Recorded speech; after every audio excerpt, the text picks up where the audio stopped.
जय श्रीमन नारायण। प्यारे भक्तों, मित्रों, स्वागत है हमारे इस YouTube चैनल में आपका।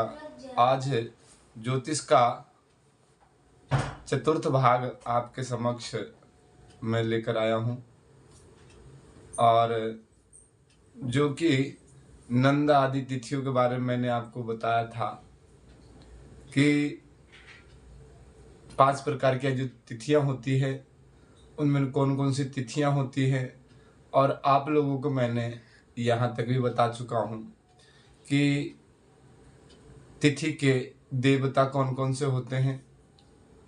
तो आज आपके समक्ष मैं ज्योतिष का यह तिथि विशेष में चतुर्थ भाग आपके समक्ष में लेकर आया हूँ,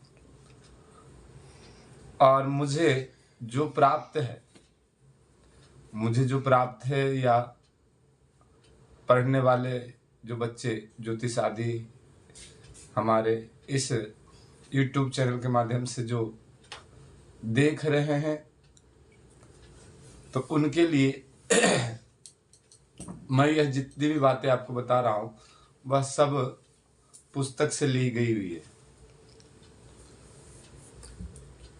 और आपको हमारे से जितना हमारे में ज्ञान है उतना मैं आपको कोशिश करूंगा समझाने की। और मैं आप लोगों को जहाँ तक पाठ होगी वहाँ तक मैं आपको अलग अलग खंड में आपके पास सामने मैं पाठ लेकर आता रहूँगा। तो आज हम लोग समझेंगे कि सिद्धा तिथि क्या है, इसके बारे में समझेंगे। तो सिद्धा तिथि के बारे में हम लोग इतना तो जरूर, जब इसके जो नाम का जो शब्द है उसे मतलब सिद्धा यानी सिद्धि, किसी भी कार्य के ऊपर हमारी पूर्णतः लाभ की प्राप्ति हो, वह सिद्धा तिथि है। और तिथि जो कि मैंने आपको बताया था, तो आज आपके सामने मैंने एक कार्य भी किया है कि आपके यहाँ मैंने यहाँ देख रहे होंगे बोर्ड मैंने आज लगाया है कि शायद इसमें आप लोगों को समझने में परेशानी ना हो, क्योंकि बोलने से 2-3 पार्ट आपके समक्ष ऐसे ही बिना बोर्ड के मैंने ही बताया है, तो जिसे शायद समझ में ना आए बच्चों को भी, या बोलने से उसकी बहुत सी चीज़ें होती है। और आज आपके सामने मैं यह एक बोर्ड के ऊपर मैं कोशिश करूंगा आपको समझाने की। तो आज यह देखेंगे समझेंगे कि सर्वप्रथम जो मैंने आपको नंदा तिथि के बारे में बताया था, तो आप लोगों को याद कैसे करना है। नंदा तिथि, भद्रा तिथि, जया तिथि, रिक्ता तिथि और पूर्णा तिथि, यह 5 तिथियां जो मैंने बताया था आप लोगों को। अभी इसी में वह सिद्ध कैसे होती है तिथियां, जो कि हमारे 7 दिवस होते हैं, 7 दिन होते हैं। उन दिनों में से कौन कौन से दिन वह हमारी तिथियां पढ़ने के ऊपर, जो कि इसको एक सिद्धि योग बनाती है। तो सर्वप्रथम देखेंगे, और ये देखिए आप लोगों को सिर्फ ये याद करना है 5 तिथियां जो प्रकार मैंने बताया था आप लोगों को। 5 तिथियां कौन कौन, सिर्फ आपको ये याद करना है।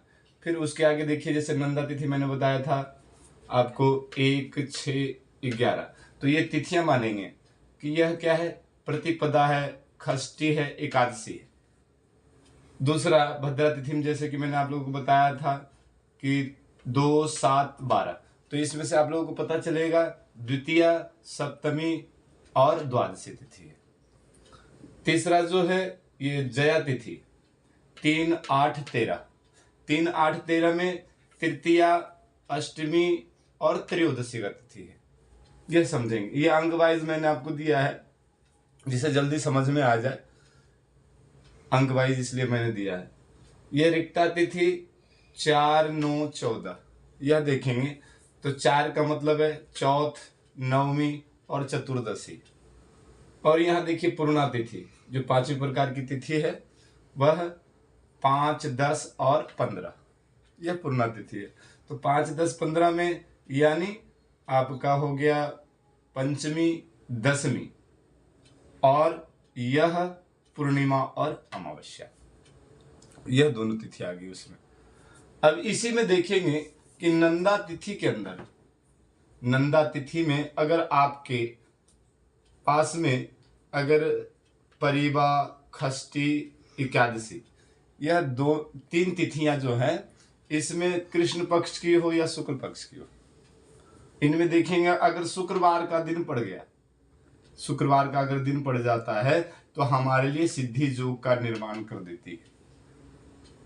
तो इसलिए परिवा, खष्टी और एकादशी दोनों कृष्ण पक्ष और शुक्ल पक्ष के दोनों तिथियां, दोनों पक्ष के कोई सी इनमें से तिथि हो तो अगर शुक्रवार का दिन अगर आ जाए तो हमारे लिए सिद्धि योग बन जाता है। दूसरा, भद्रा के अंदर अगर दोनों पक्ष की द्वितीया, सप्तमी और द्वादशी अगर बुधवार के दिन इन तीनों तिथियों में से, इन तीनों तिथि में से अगर बुधवार का दिन बन जाए, बुधवार दिन अगर आ जाए तो मान लीजिए कि हमारे लिए सिद्धि योग है। उसके बाद जया तिथि, तृतीया, अष्टमी और त्रयोदशी, यह आप लोग मान लीजिएगा ये जो तिथियां दी हुई है ये शुक्ल पक्ष और कृष्ण पक्ष की दोनों की तिथियां हैं।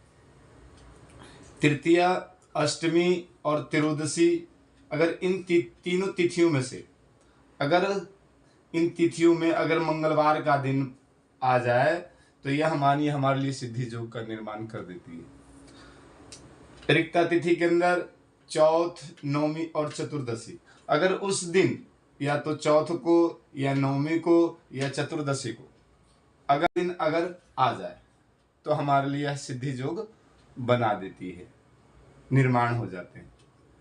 पूर्णा तिथि के अंदर पंचमी, दशमी और पूर्णिमा अवश्य, और पूर्णिमा हो तो अति उत्तम है। बृहस्पतिवार का दिन अगर यह बृहस्पतिवार इन तिथियों में अगर आ जाए तो यह मान लीजिए कि हमारे सिद्धि योग बनाती है। तो आज हम लोग इस सिद्धि योग के बारे में समझ गए।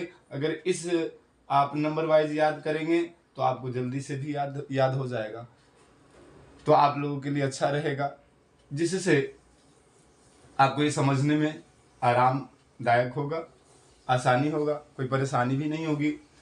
और इससे अगर नंबर वाइज याद कर लिया आपने और अगर ये दिन आ जाए, अगर ये दिन आ जाए तो आपके लिए यह मान लीजिए कि सिद्धि योग का निर्माण कर देती है।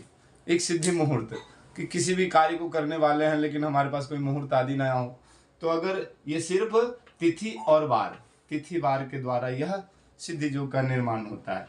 अच्छा, यहाँ पे आप लोग यह भी देख रहे होंगे कि इसमें 5 दिन लिखा हुआ है, 5 दिन का वार है लिखा हुआ है, लेकिन इसमें 2 दिन नहीं है। इसकी हम लोग बात आगे ज्योतिष शास्त्र में करेंगे कि क्यों नहीं दिया हुआ है, क्योंकि इसमें ना तो रविवार का दिन आ रहा है और ना तो सोमवार का दिन आ रहा है इसमें।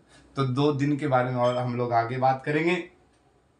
आज आप लोगों के लिए बस यही है कि सिद्धा तिथि के बारे में हम लोग आज जानकारी लिए हैं, और आगे के आप लोगों को समक्ष पाठ आते रहेगा। जैसे मेरी ज्ञान होगी मैं वैसे आप लोगों को बताता रहूँगा, और मेरी जो जितनी भी चीज़ें मैं आपको बता रहा हूँ वह मैं ज्योतिष शास्त्र की पुस्तक के अनुसार ही आपको जहाँ तक बताऊँगा, और मैं कहीं से आप लोगों को बताऊँगा नहीं। और ज्योतिष एक विज्ञान है, ज्योतिष एक गणितज्ञ, जिसको गणित कैलकुलेशन के द्वारा ही यह प्राप्त किया जा सकता है।